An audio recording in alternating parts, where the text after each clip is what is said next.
Need for us to take care of the elderly ones among us. Very important, most especially now that the economy is not smiling. Who takes care of the responsibility of those that are aged among us is what we'll be looking this morning, as we've got experts who will be exploring how we will ensure that they have a beautiful old age. We have with us in the studio patient Egberanwe Onwuje. Did I get Onuwaje? Okay, Dr. Mrs. Patient Onuwaje. All right, she's a curriculum expert, and of course, she has traveled far and wide and has organized so many events as far as the aged in our society. Thank you so much for coming. Thank you. Thank you. All right, quickly walk us through. Let's begin with your field. You have been in this field for a while now. Yeah. And you've been taking care of the elderly ones in our society. What are your primary responsibilities? Wow. The elderly in our society have an issue that has to do with needing assistance because of their frailty. And for that reason, they need caregivers. So presently we are even training caregivers, and they need to be assured, they need to be encouraged, they need to be sustained, you know, somebody to give them that feeling of, oh, I'm there for you, because they feel everybody forgets them. That's what the elderly will normally feel. That's their mentality. That's their mentality. Oh, I'm no more useful. You know, the society of today, everybody wants to know what they are able to get from you. And when they find that the elderly amongst them has really nothing much to give to them, they just push them aside. And so they feel that way. But for us, who are experts in the caregivers' professionalism, we know that the elderly needs assistance in every aspect of their life. Like they need caregivers to give them the assurance that they are still, you know, their dignity is still upheld, that respect of eating when they are supposed to eat, even when they are not able to prepare the meals. Somebody is there to prepare it for them. Going to places, mobility, when they are not able to move, somebody is there to assist them. So there are a lot of things that the elderly persons need from us as a person. But this profession is not really too rampant in this part of the world. It's easier in other nations. Yes, in developed countries. In developed countries. Yeah. So how can we now start inculcating this idea of taking care of the elderly ones in Africa, in Nigeria? Yes, like we have started. There's a home called St. Monica Home for the Elderly. And this St. Monica Home for the Elderly has been doing a lot right from its inception since 2018. Wow. We've been gathering elderly in our community together. In fact, their motto is increasing joyful elders in our community. So when you see an elderly, you make sure you do everything to make them happy. That's our goal. So we gather them monthly, first Tuesdays of the month, and we minister to them what we can get for those who are so vulnerable, who have nothing to eat. We give them what we can as people give to us. It's an NGO. Okay. Then we also ask them to tell them how to live in their old age, this situation, this condition they've now found themselves, how they can live happily and be happy all through, and what to do to make sure that the children they are leaving behind, they don't leave trouble for them. They leave them with peace and make sure they are in peace even when they are gone. So how do you contribute to their quality well-being? Everybody wants to have a quality life. Yes, everybody wants to have. So how do you contribute to their quality well-being? Okay, in the first place, as a caregiver, you ensure that your client or the elderly person is well groomed.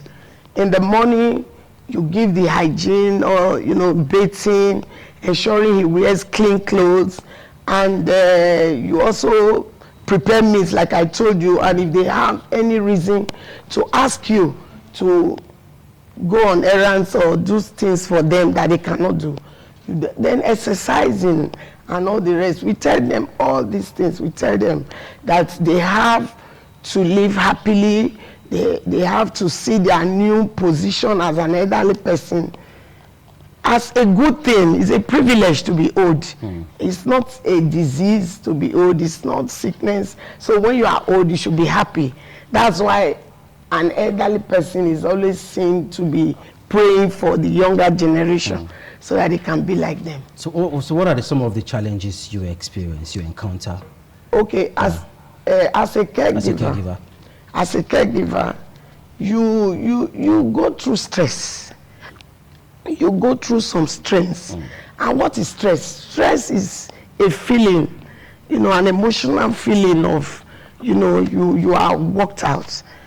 Both emotional and physical feeling of being overworked and your feeling of tension. When you have that kind of feeling, you discover that a lot of negativity sets in. You start thinking of yourself, oh, when will I? And another reason again, you look at the financial aspect. Everybody's talking about money now. Dollar is rising and we are wanting to earn more. So you look at the cost of living. Is it commensurate with what you are getting, especially in this part of the world now? So those are some of the challenges, and the ability to get this job and not be looked down upon as it is in developed countries like in US, in Britain. Whether you are a medical doctor or a caregiver, you are seen to be performing a very good activity for the elderly. So there is no discrimination. You are looked upon as one that is just there contributing to the society, to the development of the society. So this is what is missing here. If you are a caregiver here, people tend to look down on you, say, oh no, I cannot go and do that houseboy work, housegirl work. So these are some of the challenges. So it's beyond doing a houseboy's work? Or yes, caregiving is being professionalized now in Nigeria. We are training caregivers, and we are ensuring that they are being certified by a national examination body, NAPTEP. They certify them. It's a skill. Just like you have carpenters, you have lawyers, it's a skill that you have. So instead of just bringing somebody from the village to bring him to take care of your dad or your mom, so the person needs to go through some training. The person needs to go through some training, academic training. And when you do this, when you acquire the skill, you find joy in doing it. You find joy. You not be ashamed to say that you are a caregiver because you already know that what you've learned is something that will put food on your table. Yes. So it's lucrative. It's very, very lucrative. There are a lot of people. If you look at our population and you see that the elderly ones, the population of the elderly ones are growing as the awareness of how to take good care of yourself is increasing. So with good health care, the elderly population is increasing. And for that reason, the Nigerian government needs to do a lot of things to prepare for that stage. Before we'll be getting to what the government will be doing, old age comes with a lot of sickness. Yes. Come with a lot of health challenges. Yes. There are some that might have dementia, some might not be thinking well again. So these caregivers, do you have a way of giving them some kind of medical training? Or you just train them on how to casually take care of the elderly ones, or there are other form of basic medical classes that you have to go through? Like the training we offer, because we have a caregivers training in St. Monica Home for the Elderly. We have a caregivers training where we train caregivers on how to handle their clients, what to do. The people you give care to is not restricted to the elderly. Care might be needed as a result of maybe young age, or as a result of ill health, or accident, becoming, having some disability, or being born with some disability. You could require caregivers assistance. So when these things comes up, how do you see your responsibility? What do? You see your responsibility as somebody that is there to uphold the dignity of the person you are caring for.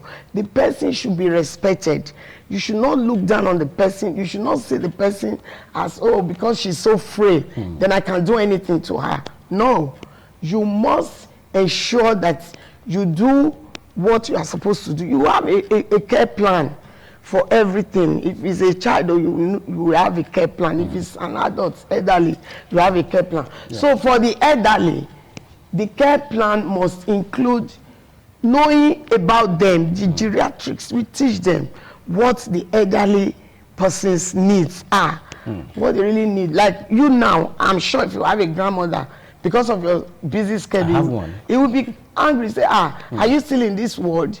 You've forgotten me. They always want attention. They feel forgotten all the time. So you must pick up the phone, call them. You must do things to ensure that they are remembered. So these caregivers now, they help to bridge the gap. They bridge the gap. They bridge that gap. In fact, and their parents. Yes, and that's what they do. They make sure you engage them. You give them companionship. You give them all the care that they need, like preparing good meals for them, telling them what is happening. You engage in discussion with them. You can't be a caregiver and just leave the person you are caring for to be sitting on her own while you are too far away.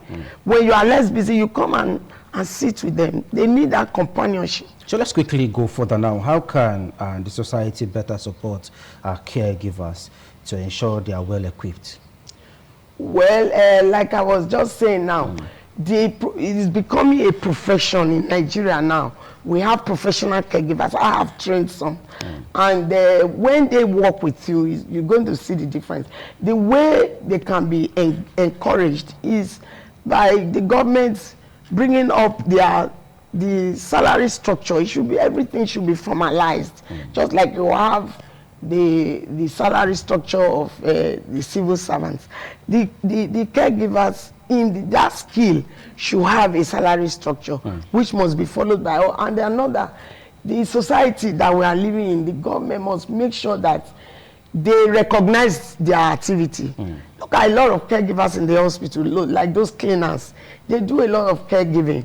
They are not the doctors, but nobody recognizes them. They are very, very important. They are as important as the doctor. So they must be recognized. Their function, their functionality, because they help with what we call the AADLS, that's daily activities of daily living for their clients. Yes, they help with it. And without the caregivers, those things will not be possible. We don't call them houseboy or housegirl anymore. We call them, they must be trained. If you have a houseboy or housegirl, you bring them to be trained so that they will now know what their function is, what to do, how to handle certain situations. That is what. So there's dignity. There's dignity in caregiving, yes. There's dignity in caring for other person. But there are times you meet, you have cases where you have the person you are rendering this care to, they might not be accessible, in the sense that probably they have some issues, health issues. And on the other hand, we have guys who are leveraging on the fact that these are old folks and they could just take their valuables and just leave. How do you inculcate sanctity into this caregiving process? Okay, a trained caregiver, normally, if you don't have, like, there are attitudes, there are behaviors that makes you a good caregiver. A good caregiver will always be ready to help. You must be compassionate. You must have compassion. You must have love. You must show kindness to the person you are caring for. So if you are somebody that does not have this kind of what they call soft skills, then you don't go into the business of caregiving. It's just like knowing what you are supposed to do.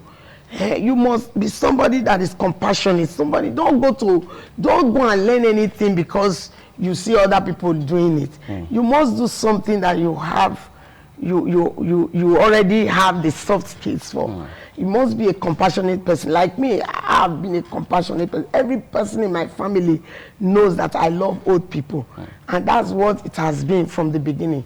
So when you are involved in caring for the elderly, you must be one that is compassionate, one that is patient. You must be very, very patient with them because they are slower than... So quickly give us some examples of successes you have recorded as a caregiver. You know, some persons are watching and they might be wondering, you said they are no more called houseboys and house girls. You're calling them caregivers. Yes. So what are the successes you have recorded? We've been able to certify hundreds of people already. Although most of them will say, oh, they want to, because they want to travel abroad, they need the certification. But even right here in Nigeria, they can work with it. Somebody called me one day and said, oh, I need a caregiver. I said, well, they don't earn less than 50,000 naira. You can't get a caregiver that will earn less than 50,000 naira because their work is enormous. They do a lot of things. Some of these caregivers, they work around the clock. They ensure that your house is clean. They ensure that your food is prepared, is on time, and they make sure that everything, that you live a normal life as an elderly person. That's their primary motive, to ensure that they assist you to live a normal life. And for such a person, you can't just be giving a stipend. Does it have a basic requirement like certificate before you can get into? Yes, you must be, like, for those who we are training, you must be able to read and write. And if you are able to read and write, to acquire the skill so that you can read more yourself. After we've taught you, although we have the modules, we have about 10 modules that we used to teach them. And after we've taught them, they go on and practice. We have practical sessions too. We do engage them, like in our elderly charity organization, where we congregate the elderly first Tuesday of every month. We make sure that we share things for them. We take their blood pressure, their sugar level. So they do all these practicals there. How to talk to the elderly, how to encourage them in their new status as an elder. You know, some of them are weighed down with certain things like being retired. They feel, oh, I'm no more useful. Now the government has said I should go and rest. I'm no more useful. So you have to encourage them that they are still very useful. You get them engaged in discussion. Without doing those things, you discover that they just go into dementia. Okay, quickly now, before we let you go, what is the future of caregivers in Nigeria in the nearest future? Do you see it coming at par with what we see at other nations? Well, in Nigeria, I see the future of caregiving as something that, like what is happening abroad, what is happening in developed countries. We have, technology these days, the enabler of many things. So, like the advent of smart home systems, telehealth and artificial intelligence, AI, and these things, they help assist care options. They can remind you. So in the near future, the caregivers should have, like I have just said, they need to be recognized. They need to be given their place in the salary structure. They also need to be to get into understanding how to get more knowledge. These days, people get more knowledge from the internet. A lot of things. There's nothing you talk about today that you cannot get on the internet. So even as you are working as a caregiver, you can get yourself, you build up more knowledge, because knowledge is power. You build up more knowledge to ensure that all that you have done is according to the kind of services that you are rendering. All that you do is according to the services you are rendering, so that you don't go out of it. So I foresee Nigeria becoming one of those developed countries where the elderly will be given their right place, like in the form of transportation. Like in Britain now, those retired persons, they enter the buses free. They have their card.